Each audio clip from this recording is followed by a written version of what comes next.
Hello everyone, कैसे हैं आप सभी। आज हम पढ़ेंगे इंग्लैंड की राजनीतिक व्यवस्था में उभरती हुई नवीन प्रवृत्तियां। किसी भी देश की राजनीतिक प्रणाली को व्यवहारिक और वास्तविक रूप से समझने के लिए उस देश की केवल संवैधानिक और औपचारिक राजनीतिक संस्थाओं का अध्ययन मात्र ही पर्याप्त नहीं है, बल्कि उस देश में समय और परिस्थितियों के आधार पर विकसित सामाजिक, आर्थिक, राजनीतिक पर्यावरण पर भी दृष्टिपात करना आवश्यक होता है। वास्तव में एक देश की राजनीतिक व्यवस्था का समाज की अन्य व्यवस्थाओं, सामाजिक, सांस्कृतिक आदि व्यवस्थाओं पर भी निरंतर अंतःक्रिया होती रहती है, जिससे समय समय पर राजनीतिक व्यवस्थाओं का स्वरूप भी बदलता है। अब हम बात करते हैं इंग्लैंड की राजनीतिक व्यवस्था के बारे में। तो प्रचलित भाषा में ग्रेट ब्रिटेन इंग्लैंड शब्द का प्रयोग संपूर्ण यूनाइटेड किंगडम के लिए किया जाता है, परंतु यूनाइटेड किंगडम में वस्तुतः अनेक राष्ट्र जातियों के लोग रहते हैं जो सांस्कृतिक और ऐतिहासिक दृष्टि से अपनी अपनी अलग पहचान रखते हैं। ब्रिटेन की शासन प्रणाली एकात्मक स्वरूप की है, अर्थात वहाँ एक ही सरकार की संपूर्ण देश का शासन चलाती है। वहाँ प्रशासन के विकेंद्रीकरण के उद्देश्य से आयरलैंड और वेल्स के लिए अलग अलग विधानसभाओं की व्यवस्था की गई है। भारत संयुक्त राज्य अमेरिका की तरह वहाँ भिन्न भिन्न राज्यों की अलग अलग सरकारें नहीं हैं, क्योंकि वहाँ की शासन प्रणाली संघात्मक नहीं है। वहाँ स्थानीय शासन की संस्थाएं हैं, परंतु ये संस्थाएं केवल उन्हीं शक्तियों का प्रयोग कर सकती हैं जो उन्हें राष्ट्रीय सरकार ने सौंप रखी हैं। ब्रिटेन में स्थापित लोकतांत्रिक व्यवस्था है और यहाँ स्थापित विभिन्न लोकतांत्रिक संस्थाएं अपने स्वरूप एवं कार्य के लिए विख्यात है, परंतु इन सबके बावजूद भी ब्रिटिश राजनीति एवं इसकी लोकतांत्रिक संस्थाओं की कार्यप्रणाली के आधार पर कई नवीन प्रवृत्तियां उभर रही हैं। इन नवीन प्रवृत्तियों का विश्लेषण वास्तव में हमें ब्रिटिश राजनीति के सही स्वरूप को समझने में सक्षम बनाता है। तो इंग्लैंड की राजनीतिक व्यवस्था की वो कौन सी नई प्रवृत्तियां हैं जो हम इसमें पढ़ेंगे।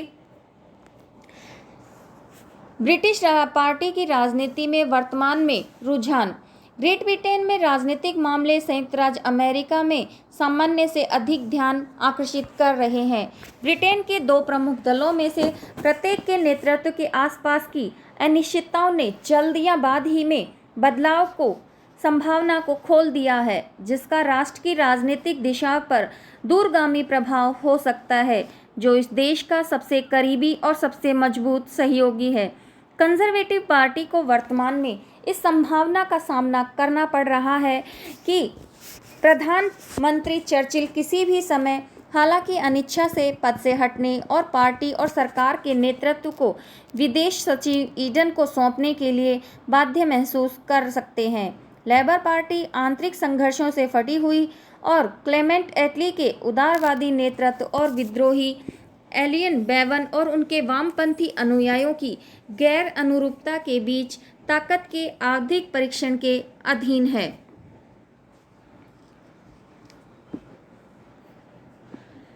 तो नवीन प्रवृत्तियों में सबसे प्रथम है चर्चिल के लिए जल्दी सेवानिवृत्ति पर अटकलें। ब्रिटेन के बुजुर्ग प्रधानमंत्री की संभावित सेवानिवृत्ति पर व्यापक अटकलों को चर्चिल ने स्वयं प्रोत्साहित नहीं किया। सार्वजनिक रूप से कम चर्चिल ने ऐसा कुछ नहीं कहा, जो यह इंगित करता है कि वह कार्यालय से प्रस्थान के समय और परिस्थितियों पर एक दृढ़ निश्चय पर पहुंच गया है। 26 जनवरी को हाउस ऑफ कॉमन में उन्होंने लगातार प्रश्नकर्ता से कहा कि उनकी जल्दी सेवानिवृत्ति की रिपोर्ट एक भ्रम थी। निजी तौर पर चर्चिल ने संसद के रूढ़िवादी सदस्यों के एक समूह को सूचित किया था कि वह तब तक पद पर बने रहेंगे जब तक कि उनके स्वास्थ्य और ताकत ने उन्हें अपने कर्तव्यों का निर्वहन करने की अनुमति नहीं दी है, और जब तक अंतर्राष्ट्रीय स्थिति को उनके हाथ की आवश्यकता होती है। आम चुनाव कराने की संभावना। साल के अंत से पहले ब्रिटेन में आम चुनाव कराने की संभावना के बारे में राजनीतिक गलियारों में कई महीनों से सुनी जा सकती है।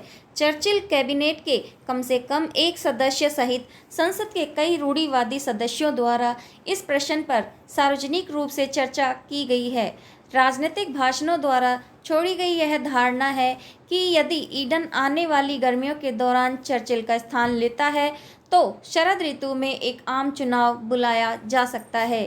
ग्रेट ब्रिटेन में सत्ता में पार्टी के लिए देश में नए जनादेश के लिए जाने के लिए यह असामान्य नहीं है और उस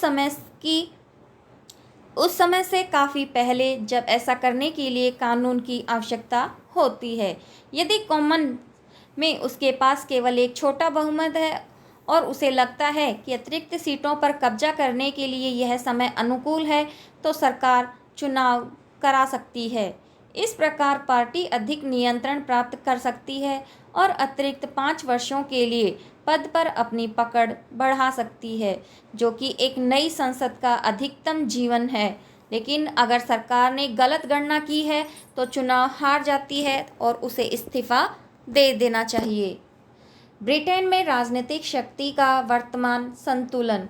पिछले आम चुनाव में कंजर्वेटिव पार्टी लेबर से थोड़ा पीछे चल रहे लोकप्रिय वोट के बहुमत को जीतने में विफल रहे, लेकिन उन्होंने हाउस ऑफ कॉमन में 17 सीटों का एक बहुमत हासिल किया और इसके परिणाम स्वरूप एक सरकार बनाई।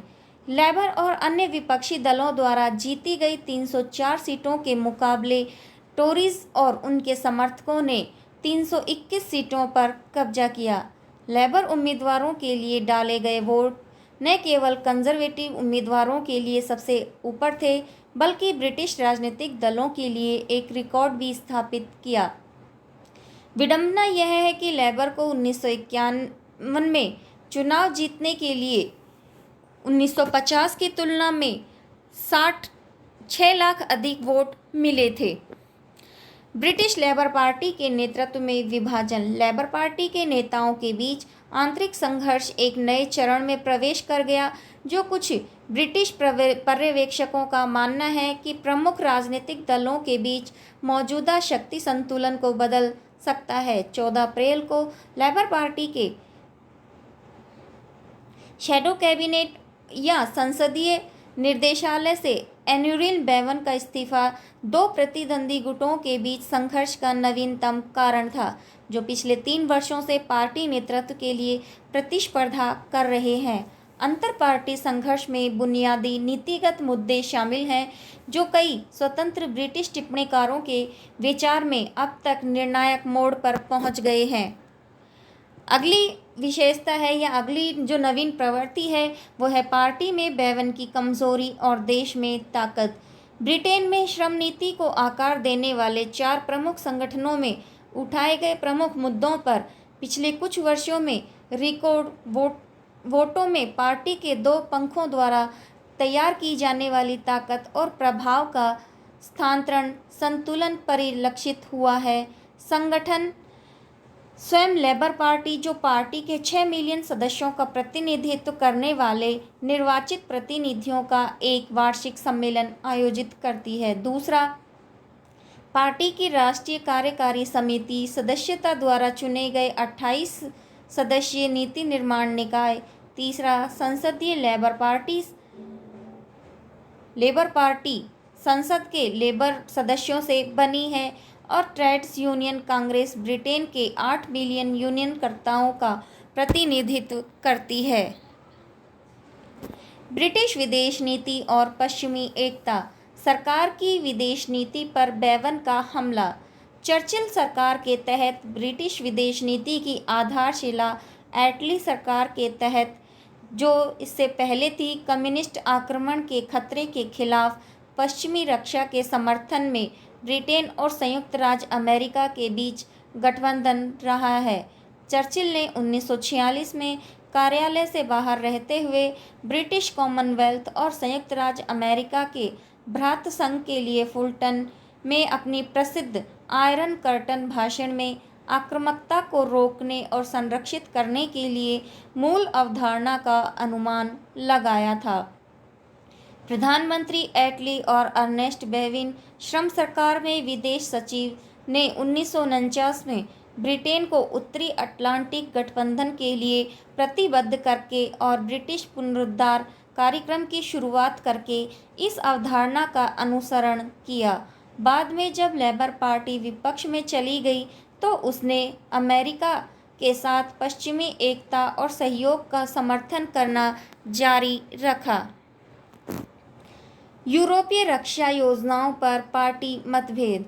जिन मुद्दों पर मजदूर आपस में बहस करते रहे हैं, उनमें से अधिकांश ने व्यापक मोर्चे पर विभाजन का कारण बना दिया।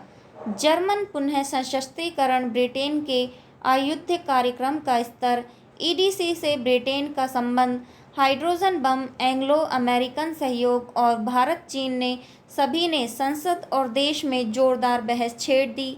रक्षा और यूरोपीय सहयोग पर ब्रिटिश नीति से जुड़े मौजूदा मुद्दे एशिया से संबंधित मुद्दों की तुलना में कम विवादास्पद रहे हैं। ब्रिटेन के स्वयं के रक्षा प्रयासों से निपटने में चर्चिल सरकार ने अपनी सैन्य क्षमताओं और आर्थिक सीमाओं पर एक नया रूप लिया, जिसके परिणाम संयुक्त राज्य अमेरिका द्वारा प्राप्त किए गए परिणामों के समानांतर हैं। जब पिछले मार्च में रक्षा बजट पेश किया गया था, तो लेबर ने खर्चों में थोड़ी कटौती करने और सैन्य सेवा की अवधि को 2 साल से घटाकर 12 महीने करने के लिए एक संशोधन प्रस्ताव रखा था। यद्यपि बजट सीधे पार्टी के वोट पर चला गया, लेकिन द्विदलीय समर्थन में विराम को व्यापक रूप से श्रम विरोध में बैवनवाद के बढ़ते प्रभाव के एक और संकेत के रूप में व्याख्या की गई थी। यूनाइटेड किंगडम में यूएस हाइड्रोजन बम परीक्षण के परिणाम। अमेरिकी हाइड्रोजन बम परीक्षणों द्वारा उठाए गए मुद्दों पर चर्चिल सरकार अप्रैल की शुरुआत में संसद में गंभीर विरोध में चली गई। एक कॉमन बहस में 5 अप्रैल को एटली ने एकजुट श्रम विरोध के लिए बात की, जब उन्होंने प्रधानमंत्री से सोवियत संघ और संयुक्त राज्य अमेरिका के साथ उच्च स्तरीय वार्ता के लिए ब्रिटेन की पहल को नवीनीकृत करने के लिए, मानव जाति के भय को दूर करने के लिए अनुरोध किया और परमाणु हथियारों की होड़ को रोकने की कोशिश करी, तो यह विश्व सभ्यता के लिए खतरा बना। दक्षिणी पूर्वी एशिया में संकट में मित्र देशों की एकता पर तनाव। सुदूर पूर्व में विकास के प्रति ब्रिटिश और अमेरिकी दृष्टिकोण दोनों देशों के बीच घनिष्ठ गठबंधन को कमजोर किए बिना कई बिंदुओं पर अलग है, लेकिन भारत चीन की हालिया घटनाओं और जिनेवा सम्मेलन में प्रतिनिधित्व किए गए गैर कम्युनिस्ट देशों के बीच संयुक्त मोर्चा बनाने के लिए अमेरिकी प्रयासों ने गठबंधन पर नए दबाव डाले। चर्चिल सरकार ने जिनेवा बैठक से पहले संयुक्त कार्यवाही के लिए चर्चिल डलेस के आह्वान के समय और रणनीति पर संयुक्त राज्य अमेरिका के साथ हाथ नहीं मिलाया। 12 से 13 अप्रैल को लंदन में चर्चिल और ईडन के साथ परामर्श के 2 दिनों के दौरान डलेस को सूचित किया गया कि ब्रिटिश कम्युनिस्ट चीन को पूर्व सम्मेलन चेतावनी में संयुक्त राज्य में शामिल नहीं होगा। हालांकि ब्रिटिश सरकार दक्षिणी पूर्व एशिया और प्रशांत क्षेत्र में सामूहिक रक्षा स्थापित करने की संभावना में भाग लेने के लिए तैयार थी। ब्रिटिश सरकार की पूर्व पश्चिम व्यापार नीति। पूर्वी पश्चिमी व्यापार पर मौजूदा प्रतिबंधों को शिथिल करने के लिए चर्चिल सरकार ब्रिटिश व्यापारिक समूहों और कई ट्रेड यूनियनों संगठनों के दबाव में रही। पिछले 6 महीनों के दौरान सोवियत संघ का दौरा करने वाले कई औद्योगिक समूह और व्यवसायी $100 मिलियन से अधिक के मौजूदा ऑर्डर की रिपोर्ट और उस राशि से कई गुना अधिक मूल्य के ब्रिटिश सामानों के लिए भविष्य के ऑर्डर की संभावना के साथ लौट आए। फरवरी से अब तक 3 मौकों पर संसद में संबद्ध समझौतों के तहत लगाए गए प्रतिबंधों को संशोधित करने के सवाल पर बहस हो चुकी है। घरेलू आर्थिक और राजनीतिक मुद्दे। ब्रिटेन की आर्थिक सुधार और व्यापार स्थिति। पिछले 2 वर्षों के दौरान ब्रिटेन की आर्थिक प्रगति घरेलू उत्पादन और विदेशी भुगतान संतुलन दोनों में ही महत्वपूर्ण लाभ के साथ, यदि शानदार नहीं तो पर्याप्त रही है। हाल ही के आर्थिक विकास किसी भी निकट अवधि के चुनाव में रूढ़िवादियों के लिए स्पष्ट लाभ रखेंगे। घरेलू मोर्चे पर औद्योगिक उत्पादन ब्रिटेन में दर्ज किए गए उच्चतम स्तर पर पहुंच गया है। कल्याणकारी राज्य के प्रति पार्टी का रवैया। गैट्स्केल और लेबर पार्टी ने टोरी बजट की औद्योगिक पूंजी के पक्ष में और पेंशन और सामाजिक सेवा लाभों के आधार पर समूहों के लिए अनुचित होने के रूप में आलोचना की है। हालांकि समाजवादियों पर हमला करने के लिए बहुत कुछ खोजने के लिए दबाव डाला गया। हालांकि कंजर्वेटिव ने उपभोक्ताओं पर करों में छोटी कटौती को शामिल किया था और सामाजिक सेवाओं को आवंटित राशि में $175 मिलियन की वृद्धि की थी, मुख्यतः शिक्षा, आवास और राष्ट्रीय सेवाओं, स्वास्थ्य सेवाओं के लिए। उद्योग राष्ट्रीयकरण और विराष्ट्रीयकरण। कंजर्वेटिव्स ने पिछले चुनाव में एक कार्यक्रम प्रचार किया जिससे ब्रिटिश उद्योग के राष्ट्रीयकरण का कड़ा विरोध किया गया। नई सरकार ने के पहले कृत्यों में से एक था लोहा और इस्पात उद्योगों के लिए राष्ट्रीयकरण के लिए एक विधेयक पेश करना, और यह उपाय अंततः मई 1953 में कानून बन गया। हालांकि लंबी दूरी की ट्रैकिंग को निजी हाथों में वापस करने के लिए कानून बनाने के अपवाद के साथ ही श्रम सरकार द्वारा राष्ट्रीयकृत किसी अन्य उद्योग या सेवाओं का राष्ट्रीयकरण करने के लिए कोई कार्यवाही नहीं की गई। अंत में यही कहा जा सकता है कि ब्रिटिश राजनीतिक व्यवस्था में समय एवं परिस्थितियों के कारण अनेक प्रवृत्तियों का उदय हुआ, लेकिन दूसरी तरफ यहाँ यह भी कहा जा सकता है कि ब्रिटिश राजनीति में अत्यधिक तनाव देखने को नहीं मिले। यह सत्य है कि समय एवं बदलती परिस्थितियों के अनुसार ब्रिटिश राजनीति में अनेक नवीन प्रवृत्तियों का उदय हुआ है। ऐसी प्रवृत्तियों के पीछे राष्ट्रीय और नैतिक परिवर्तित परिदृश्य दोनों ही उत्तरदायी कारण हो सकते हैं। आज का हमारा ये टॉपिक यहीं समाप्त होता है। Thank you.